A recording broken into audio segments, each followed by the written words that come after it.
Pada kesempatan ini, kami menghimbau kepada saudara MRS agar mematuhi hukum, memenuhi panggilan penyidik dalam rangka pemeriksaan.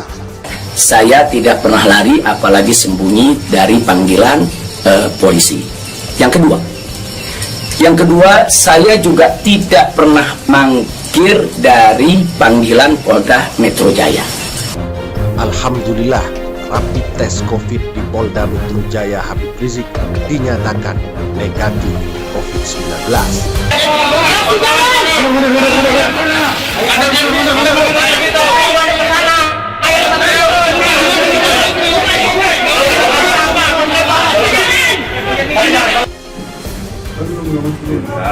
Supaya karena Habib Rizik ini punya dokter pribadi dan tindakan kesehatan itu adalah termasuk persetujuan dari orang yang diperiksa.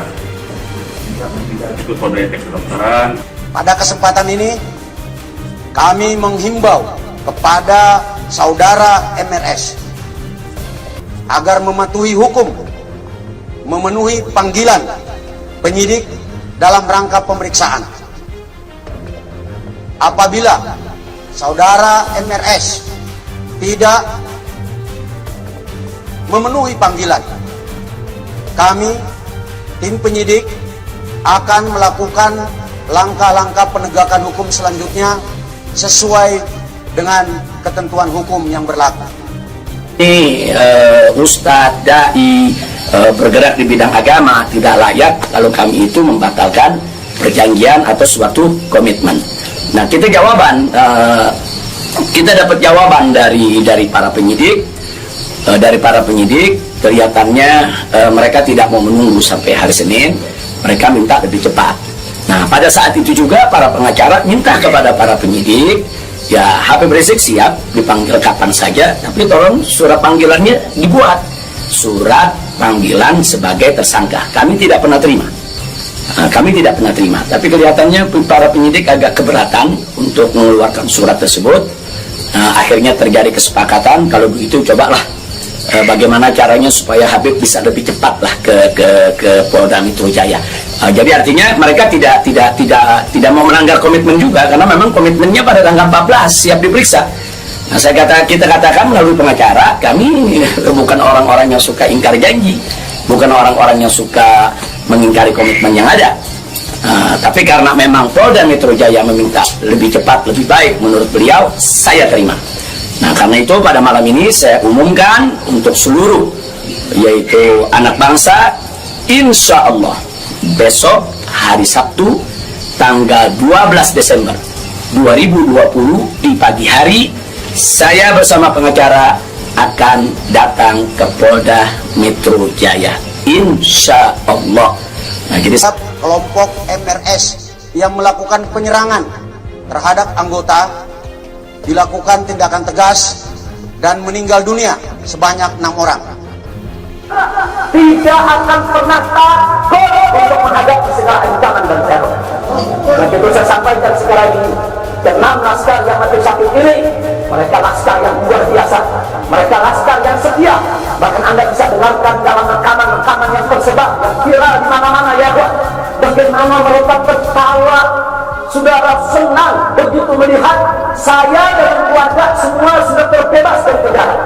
Begitu mereka melihat saya dan keluarga semua sudah berhasil meluncur keluar dari penjara, mereka senang. Padahal sebentar lagi mereka akan dibantai, mereka digiring ke medan pembantaian. Dan sampai saat itu kami tidak pernah tahu kalau mereka yang melakukan pembantaian adalah pihak kepolisian.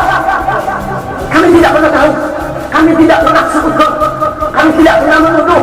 Bahkan dalam keterangan pers Dewan Pimpinan Pusat Front Pembela Islam masih dicantumkan orang tidak dikenal. Karena kami tidak berani menuduh siapapun tanpa bukti. Kami tidak berani menuduh.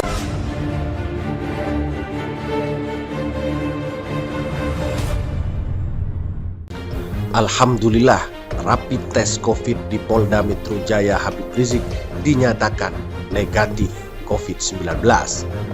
Habib Rizik Syihab datang ke Polda Metro Jaya, Jakarta, Sabtu 12 Desember 2020. Habib Rizik datang untuk menjalani pemeriksaan sebagai tersangka kasus kerumunan di Petamburan. Habib Rizik yang mengenakan gamis dan sorban warna putih tiba di Polda Metro Jaya pagi ini pada pukul 10:24 waktu Indonesia Barat, didampingi sejumlah orang termasuk juru bicara FPI Munarman. Habib Rizik mengatakan tak ada persiapan terkait pemeriksaan hari ini. Gak ada yang perlu dipersiapkan, ditanya kita jawab, selesai kan? Saya alhamdulillah selalu sehat walafiat, kata Habib Rizik seperti dilansir Detikcom. Sebelum menjalani pemeriksaan, Habib Rizik juga menjalani rapid test COVID yang dilakukan tim dari Polda Metro Jaya. Hasilnya negatif. Alhamdulillah, Imam Besar Habib Rizik Syihab dinyatakan negatif COVID, tulis akun resmi DPP FPI di Twitter Sabtu 12 Desember 2020.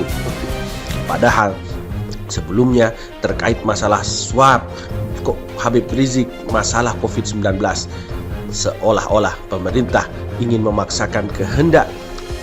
Kita masih belum paham bagaimana COVID atau hasil tes swab dari Habib Rizik, dan sekarang nyata-nyata bahwa hasil rapid test pun Habib Rizik negatif. Bagaimana tanggapan Anda? Anda sendiri yang mampu menjawabnya. Kami hanya bisa memberitakan menembus batas Indonesia. Saya masih berstatus sebagai saksi, dan itu pun belum sempat diperiksa. Rencana pemeriksaan tanggal 14 Desember, itu hari Senin yang akan datang ini. Nah, tapi karena memang pengumumannya begitu mengejutkan, pada hari Kamis tersebut saya sebagai tersangka kemudian mendengar itu tidak benar kalau ada mengabarkan saya sembunyi, saya lari, tidak benar. Saya tetap berada di markas syariat Megamendung. Nah, begitu hari Kamis ada pengumuman semacam itu, Jumat pagi tanggal 11 Desember itu kita kirim lagi para pengacara untuk bertemu dengan penyidik, dan alhamdulillah terjadi pertemuan dengan penyidik. Nah, ditanyakan oleh para pengacara bagaimana komitmen yang hari Senin tanggal 14, apa itu batal atau bagaimana. Nah, kalau saya pribadi ingin tetap berpegang kepada komitmen, karena kita ini ustadz, dai, bergerak di bidang agama, tidak layak kalau kami itu membatalkan perjanjian atau suatu komitmen. Nah, kita dapat jawaban dari para penyidik. Kelihatannya mereka tidak mau menunggu sampai hari Senin, mereka minta lebih cepat. Nah, pada saat itu juga para pengacara minta kepada para penyidik, ya Habib Rizik siap dipanggil kapan saja, tapi tolong surat panggilannya dibuat, surat panggilan sebagai tersangka. Kami tidak pernah terima. Tapi kelihatannya para penyidik agak keberatan untuk mengeluarkan surat tersebut. Akhirnya terjadi kesepakatan, kalau begitu cobalah bagaimana caranya supaya Habib bisa lebih cepat lah ke Polda Metro Jaya. Jadi artinya mereka tidak mau melanggar komitmen juga, karena memang komitmennya pada tanggal 14 siap diperiksa.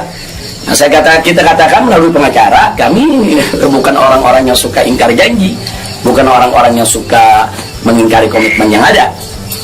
Tapi karena memang Polda Metro Jaya meminta lebih cepat, lebih baik, menurut beliau, saya terima.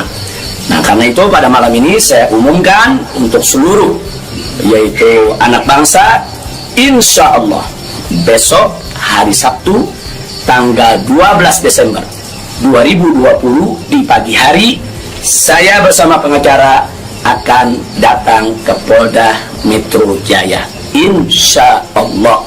Nah, jadi saya mau menunjukkan bahwa kita tetap punya komitmen untuk menjadi warga negara yang baik, untuk patuh hukum, untuk ikut melaksanakan daripada prosedur hukum yang ada. Nah, karena itu kepada semua media saya ingatkan, janganlah membuat berita-berita yang provokatif, berita-berita yang ada aroma adu domba, berita-berita yang membuat gaduh. Jadi tidak benar kalau saya lari, saya sembunyi, atau saya mangkir. Nah, itu yang ingin saya sampaikan. Nah, selanjutnya saya ingin menyampaikan kepada Polda Metro Jaya agar tidak terjadi kerumunan, agar tidak mengambil perhatian daripada masyarakat, agar juga tidak ada pihak ketiga yang memanfaatkan yaitu momentum soal penjemputan saya ini sehingga bisa menimbulkan kegaduhan, maka itu saya minta kepada Polda Metro Jaya tidak perlu untuk mengerahkan kekuatan secara berlebihan. Bahkan menurut saya tidak perlu ada penjemputan, tidak perlu ada pengerahan pasukan.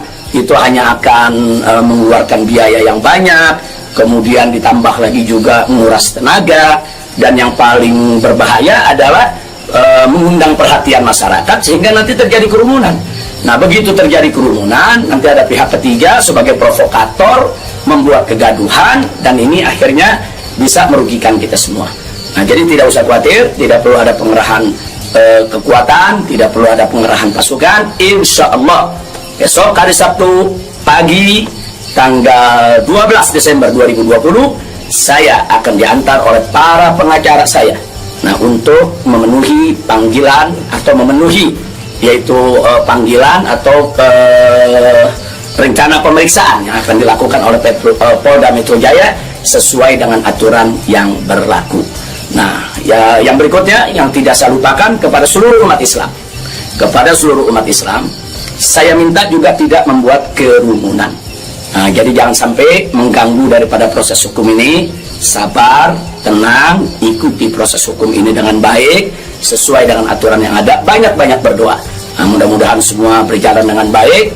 Insya Allah Allah memberikan keamanan, keselamatan, kemenangan, dan lain sebagainya. Jadi tolong jangan buat kerumunan karena kita sudah punya komitmen.